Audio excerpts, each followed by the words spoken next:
بسم اللہ الرحمن الرحیم۔ السلام علیکم۔ رمضان کے اندر غامدی صاحب کے ساتھ خصوصی سلسلہ گفتگو کو لے کر حاضر خدمت ہیں۔ دنیا نیوز کے پلیٹ فارم سے آغاز کرتے ہیں۔ اس میں سابق مسئلہ تشریف فرمائیں جناب جاوید احمد غامدی صاحب۔ السلام علیکم غامدی صاحب۔ وعلیکم السلام۔ ہم سے بہت شکریہ آپ کے وقت کا۔ اس پروگرام میں ہماری یہ کوشش ہوتی ہے کہ قرآن مجید، احادیث مبارکہ اور آپ لوگوں کے سوالات کو غامدی صاحب کے ساتھ رمضان میں زیر بحث لے کر آئیں۔ آغاز کرتے ہیں ہم سب۔ آج جس موضوع کا میں نے انتخاب کیا ہے وہ ناپ تول میں کمی سے متعلق ہے۔ قرآن مجید کے اندر جا بجا ہمیں یہ احکام نظر آتے ہیں۔ سورہ الرحمن کی چند آیات کا میں ترجمہ پیش کرتا ہوں۔ فرمایا، اور اس نے آسمان کو اونچا کیا اور اس میں میزان قائم کر دی کہ اپنے دائرہ اختیار میں تم بھی میزان میں خلل نہ ڈالو اور انصاف کے ساتھ سیدھی تول تولو اور وزن میں کمی نہ کرو۔ غامدی صاحب نے اپنی تفسیر میں اس بات کی توضیح میں لکھا ہے، مطلب یہ ہے کہ دین و دنیا کے تمام معاملات میں جس عدل و قسط کی دعوت قرآن دے رہا ہے اور جس کی خلاف ورزی کے نتائج سے خبردار کر رہا ہے، اس کی گواہی تو یہ پوری کائنات اپنے وجود سے دے رہی ہے۔ یہ بتا رہی ہے کہ آسمان کے سیارے اور ستارے سب خدا کے حکم کے پابند ہیں اور ٹھیک اس توازن پر قائم ہیں جو ان کے خالق نے ان کے اندر رکھ دیا ہے۔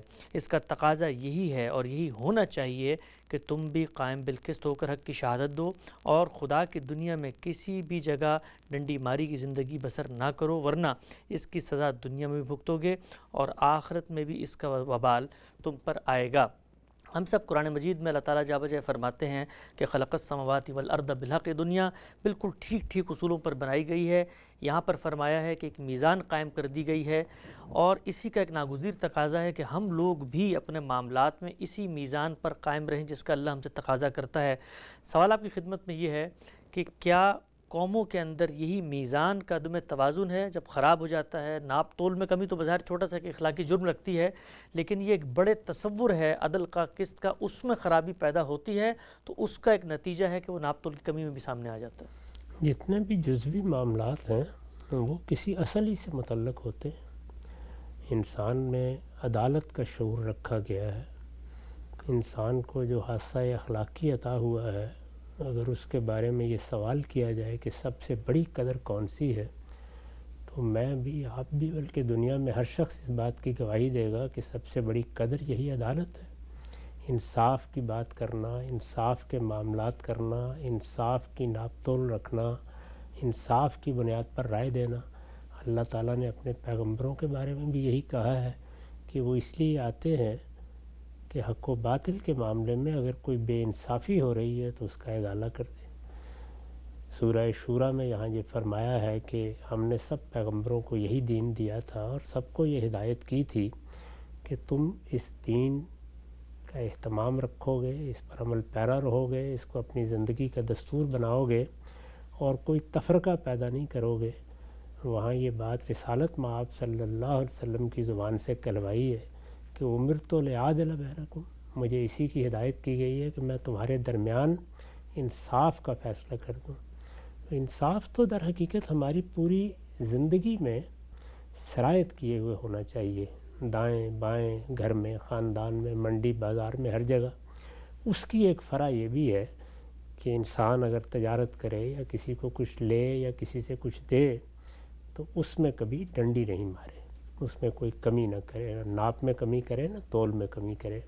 قرآن مجید نے جگہ جگہ اس کی ہدایت فرمائی ہے، لیکن یہ ناپ تول کی کمی کا ایک پہلو ہے۔ اصل میں تو ہم پوری زندگی میں ناپ تول ہی کر رہے ہوتے ہیں، معاملات زیر بحث آتے ہیں، اختلافات پیدا ہو جاتے ہیں، فکری اور علمی معاملات میں ایک دوسرے کی آراء پر تبصرہ کرنا پڑ جاتا ہے۔ تو ہر جگہ اگر غور کر کے دیکھا جائے تو اصلی مسئلہ کیا پیدا ہوتا ہے؟ وہی مسئلہ ہے جس کو قرآن مجید نے بیان کیا کہ تم انصاف کی بات کرو اور قائم بالقسط ہو کر رہو۔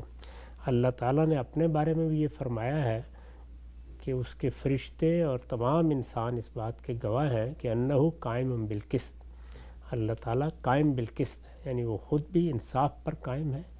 اس دنیا کو انہوں نے اسی غایت کے پیش نظر بنایا ہے۔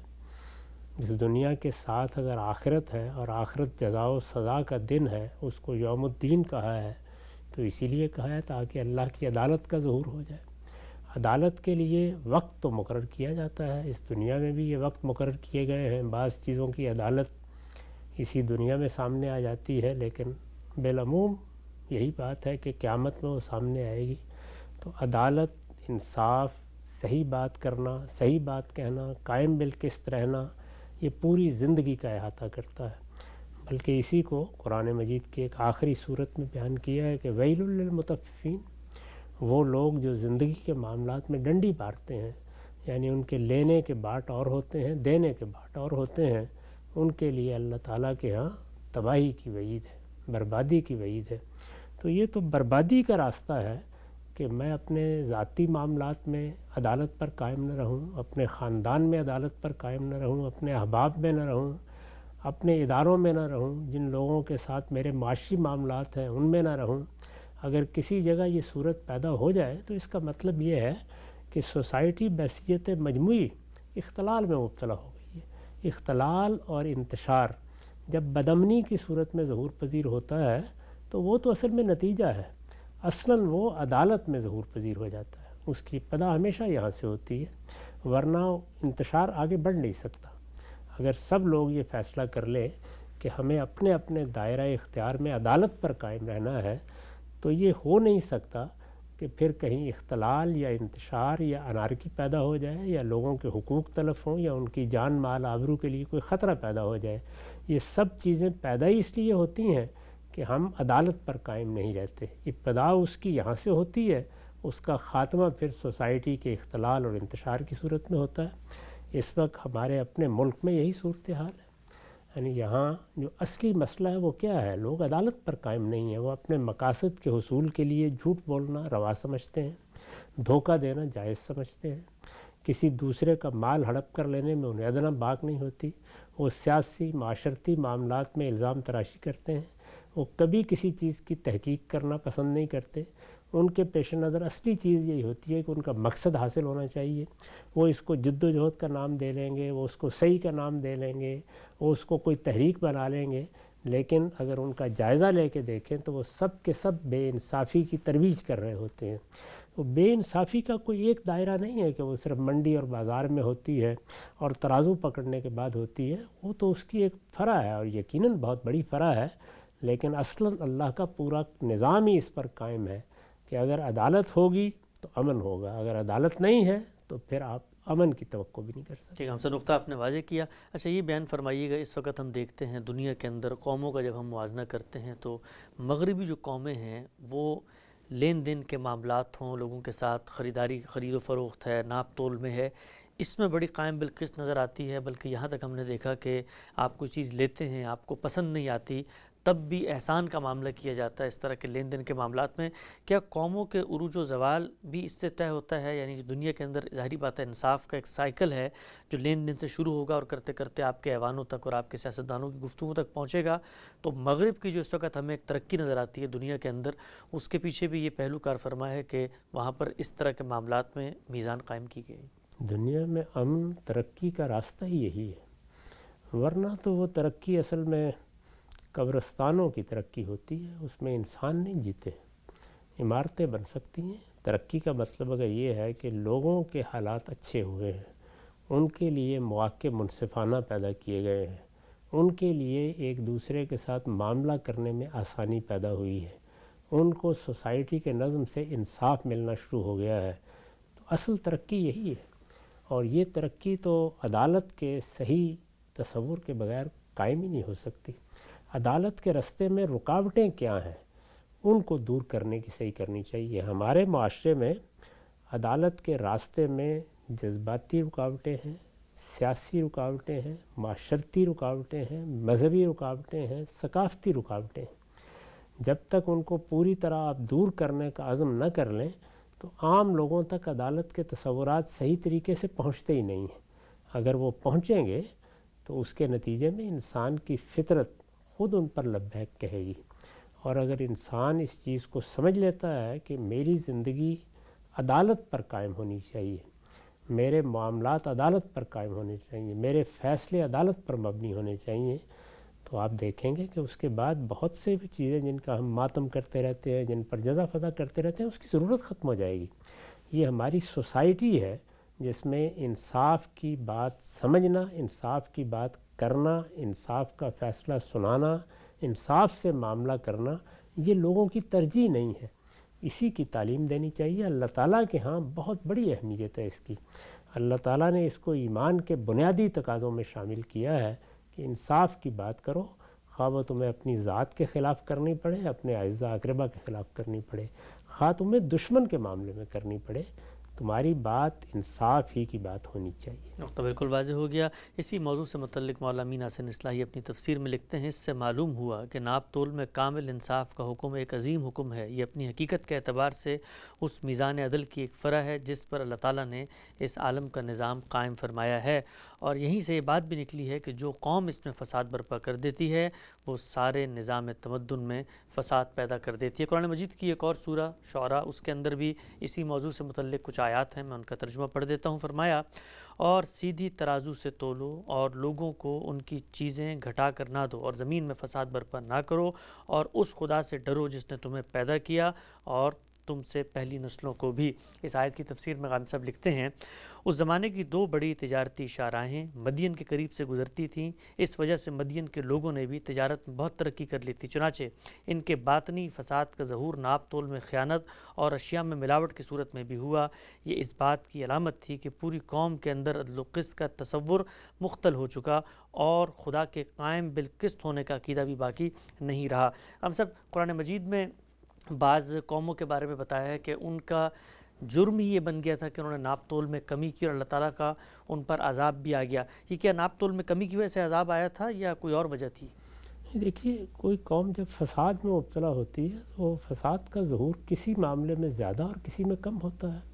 کسی قوم کے ہاں فواحش کے معاملے میں فساد پیدا ہو جائے گا، کسی میں عدل و قسط کے معاملے میں فساد پیدا ہو جائے گا، کسی میں لوگوں کے خلاف اقدامات ہوں گے، عدوان ہوگا، زیادتی ہوگی۔ تو فساد تو کسی بھی پہلو سے پیدا ہو جاتا ہے۔ عذاب آنے کی وجہ یہ ہوتی ہے کہ اللہ اپنا پیغمبر مبعوث کر دیتے ہیں، وہ جب اس فساد پر ان کو متنبع کرتا ہے اور وہ اس کی بات ماننے کے لیے تیار نہیں ہوتے تو اللہ کی طرف سے حجت پوری ہو جاتی ہے۔ چنانچہ وہ سزا جو قیامت میں ملنی ہے اس طرح کی قوموں کو دنیا میں مل جاتی ہے۔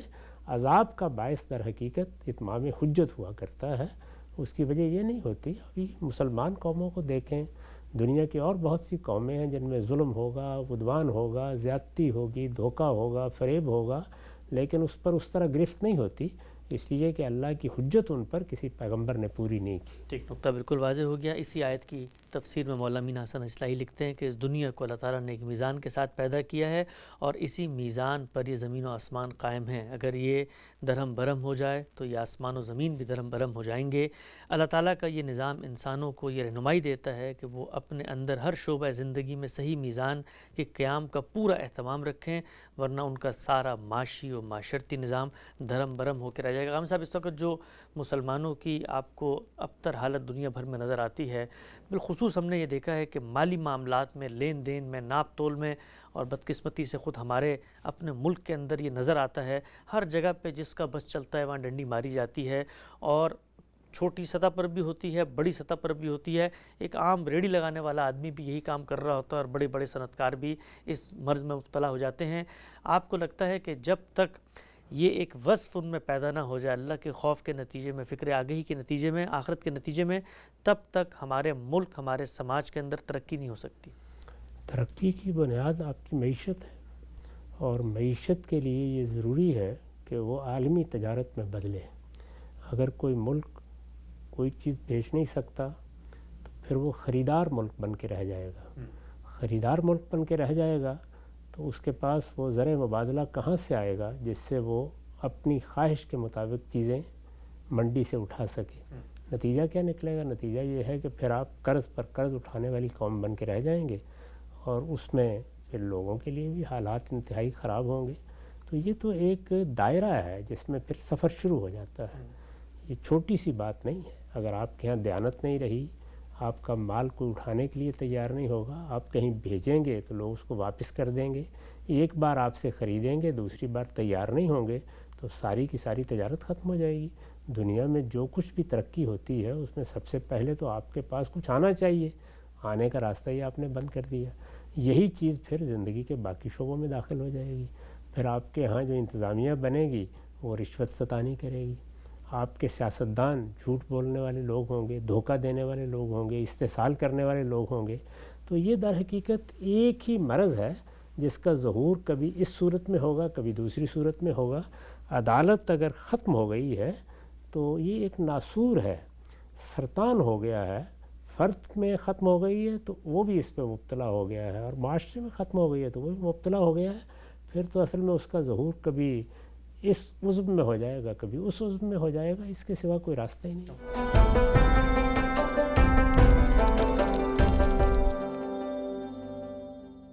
قرآن مجید کے وہ حصے جو اخلاقیات سے متعلق ہیں ان کو ہم زیر بحث لا رہے تھے۔ آج کا موضوع تھا ناپتول میں کمی، قرآن مجید کی آیات زیر بحث ہیں۔ آگے بڑھاتے ہیں سلسلہ گفتگو کو۔ احادیث میرے سامنے ہیں، ہم سب یہ روایت ہے ابو ہریرہ رضی اللہ عنہ سے کہ وہ فرماتے ہیں نبی صلی اللہ علیہ وسلم نے فرمایا جنت میں ایسے لوگ داخل ہوں گے جن کے دل نرمی اور لطافت میں گویا پرندوں کے دل ہوں گے۔ عام صاحب نے اس روایت کی توضیح میں لکھا ہے یہی دل ہیں جنہیں خدا کی یاد دہانی کرائی جائے تو اس کے حضور میں پیشی کے اندیشے سے لرزاں و ترساں ہو جاتے، قرآن سنایا جائے تو آنسو بن کر بہہ نکلتے، پیغمبر کو دیکھ لیں تو سراپا اطاعت بن جاتے، اور انسانوں کی طرف متوجہ ہوں تو مجسم شفقت و محبت ہو کر ان سے ہر متعلق ہر حق کے انصاف کے ساتھ بلکہ اس سے آگے بڑھ کر احسان کے جذبے سے ادا کرنے کی کوشش کرتے ہیں۔ جنت اسی نرمی و لطافت اور خدا ترسی کا صلہ ہے۔ سختی، درشتی، خشونت، کساوت اس کے رستے کی سب سے بڑی رکاوٹ ہے۔ نبی صلی اللہ علیہ وسلم نے اپنے ارشاد میں اسی حقیقت کی طرف توجہ دلائی ہے۔ اس کا بہترین نمونہ خود آپ کی ذات والا صفات تھی۔ یہ نمونہ آپ کے ماننے والوں میں سے ہر شخص کو ہمیشہ پیش نظر رکھنا چاہیے، اس لیے کہ اسی کی پیروی جنت کی ضمانت ہے۔ غام صاحب عام طور پہ یہ تصور ہے، کیا خوبصورت آپ صلی اللہ علیہ وسلم نے بات فرمائی، اور غام صاحب نے بڑی اچھی اس کی توضیح کی ہے۔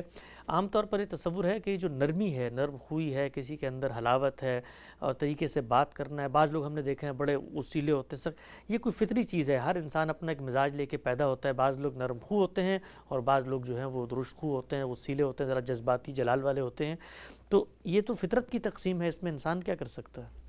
تمام صلاحیتیں، تمام خصوصیات فطرت میں ہی ہیں، اور ان میں اونچ نیچ رکھی گئی ہے۔ اس کے کچھ فاسد ہوتے ہیں اور کچھ اس کے فوائد ہوتے ہیں۔ ان سب چیزوں کو سامنے رکھ کے اللہ تعالیٰ انسانوں کو تخلیق کرتے ہیں، لیکن تمام چیزیں اعتدال میں لانا ضروری ہے، اور اعتدال میں لانے کے لیے تربیت کی جاتی ہے۔ یعنی ایسا نہیں ہے کہ جس طرح کے خام لوگ فطرت میں اللہ تعالیٰ پیدا کر دیتے ہیں وہ اسی طریقے سے پلتے بڑھتے جوان ہوتے اور پھر اسی طرح ان کا ظہور ہو جاتا ہے۔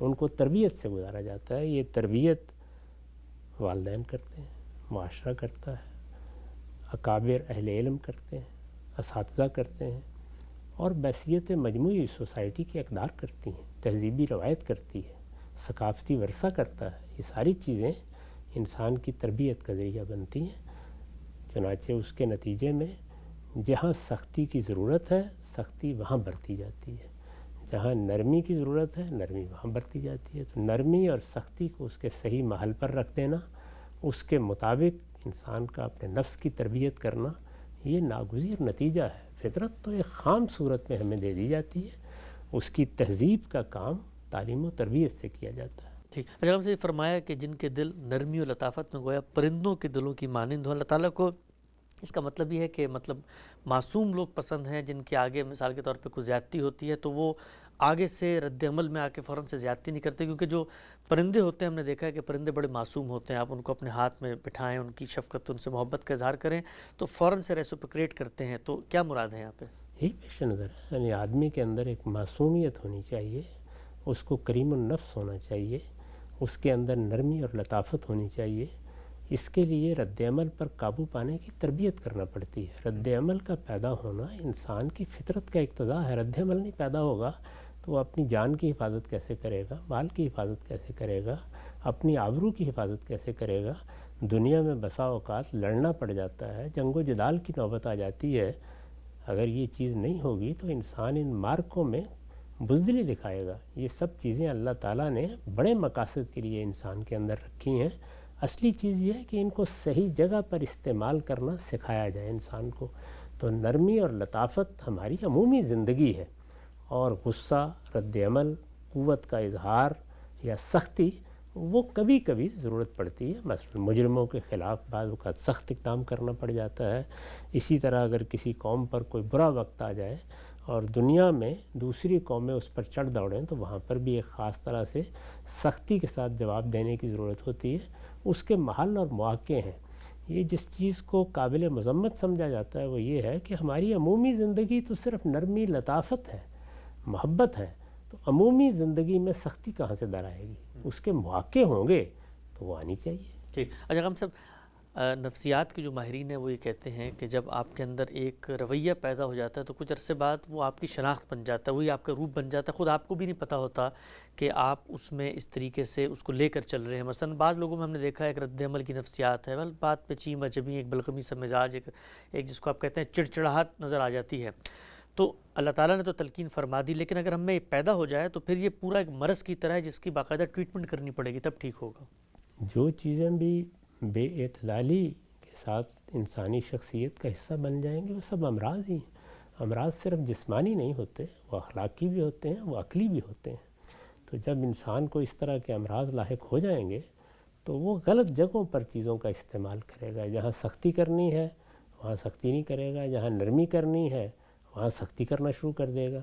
تو یہ بے اعتدالی ہے مزاج کی۔ جس طریقے سے کوئی بیماری لاحق ہوتی ہے تو ہمارے اعضائے اعتدال سے کام کرنا بند کر دیتے ہیں، اسی طرح سے جب علم و اخلاق میں بے اعتدالی پیدا ہوتی ہے تو ہمارے رویوں میں در آتی ہے۔ جہاں جہاں پر بھی انسانی رویے زیر بحث آئیں کہ وہاں اصلی حسن اعتدال سے پیدا ہوتا ہے۔